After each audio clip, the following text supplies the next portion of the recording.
بسم اللہ الرحمن الرحیم۔ آپ صلی اللہ علیہ وآلہ وسلم جب رمضان المبارک کا آخری عشرہ شروع ہو جاتا اپنی کمر کس لیتے اور ان راتوں کو جاگ کے گزارتے اور اپنے گھر والوں کو بھی اٹھایا کرتے، بیدار کیا کرتے۔ سیدہ عائشہ رضی اللہ تعالی عنہا فرماتی ہیں آپ رمضان المبارک کے آخری عشرے میں جتنی عبادت میں کوشش کرتے سال کے کسی دنوں میں یا کسی راتوں میں اتنی عبادت نہ کرتے۔ ہمیں ان 10 دنوں میں جو کام کرنے ہیں ان میں سب سے پہلا کام یہ ہے کہ ہمیں اللہ کے رسول صلی اللہ علیہ وآلہ وسلم کی سنت سمجھ کر اور آپ کا حکم سمجھ کر لیلۃ القدر کی تلاش کرنی چاہیے۔ لیلۃ القدر جس رات میں اللہ نے قرآن کو نازل کیا، جو برکتوں سے لبریز رات ہے، مالک الملک نے اس کی عظمت میں پوری صورت ہی اتار دی۔ 1000 مہینے سے افضل یہ رات ہے۔ اس رات کو اللہ فیصلے کرتے ہیں کس کو کیا ملنا ہے، اس لیے اچھے فیصلے کروانے کے لیے التجائیں کرنی چاہیے۔ یہ وہ لیلۃ القدر جس کی تلاش ایک مسلمان کو کرنی چاہیے۔ رسول اللہ صلی اللہ علیہ وآلہ وسلم کے صحابہ، پھر تابعین، پھر سلف صالحین تیاری کیسے کرتے؟ آپ کو پہلا کام یہ کرنا چاہیے کہ ہر روز اپنے آپ کو ایکٹیو کرنے کے لیے رات شروع ہوتے وقت ہی غسل کر لیں۔ سلف صالحین ہر رات کو غسل کیا کرتے اور ان میں سے ایسے بھی تھے جو صرف غسل نہ کرتے بلکہ خوشبو لگاتے، اس امید سے کہ اللہ کے نورانی اور مقدس فرشتوں نے آنا ہے، تو ہمیں ایسی حالت میں ہونا چاہیے کہ ان کو کوئی تکلیف نہ ہو۔ غسل کرنے کے بعد دوسرا طریقہ، اس رات کثرت سے قرآن مجید کی تلاوت کی جائے، جیسا کہ سلف صالحین ایسا ہی کیا کرتے۔ اور تیسرا کام، اس رات کو کثرت سے دعا کی جائے۔ اس لیے سفیان ثوری کہا کرتے تھے کہ اس رات کثرت سے دعا کرنا کثرت نوافل سے مجھے زیادہ اچھا لگتا ہے۔ ابن رجب رحمہ اللہ تعالی فرماتے ہیں اس سے مراد یہ ہے کہ ایسی دعا جو نماز میں بھی کی جائے، اگر اکیلی دعا ہوگی تو وہ بھی عبادت ہے، لیکن اگر نماز بھی پڑھے اور نماز کے اندر کثرت سے تسبیحات کرے، کثرت سے دعا کرے، تو یہ اس سے بھی اچھا ہوگا۔ چوتھا کام، اس رات کے اندر جو قرآن، جو نماز پڑھے، غور کر کے پڑھے۔ اللہ کے رسول صلی اللہ علیہ وسلم کی پوری زندگی گزری، عشاء سے لے کر فجر تک آپ نے مسلسل قیام نہیں کیا۔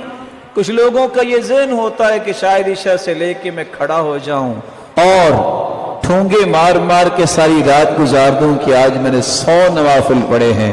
سید المرسلین نے یہ کام نہیں کیا۔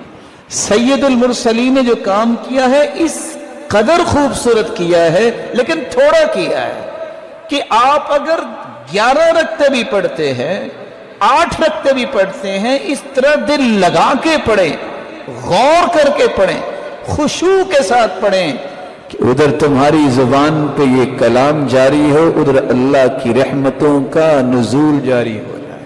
اللہ عز و جلال ہم سب کو توفیق سے نواز دے۔ اس رات کو کثرت سے صدقہ کرنا چاہیے، یہ 5واں کام ہے۔ چھٹا کام، رسول اکرم صلی اللہ علیہ وسلم کا طریقہ مبارک تھا، آپ ہر سال اعتکاف کیا کرتے اور اس کے بعد پھر آپ کی بیویوں نے بھی اعتکاف کیا۔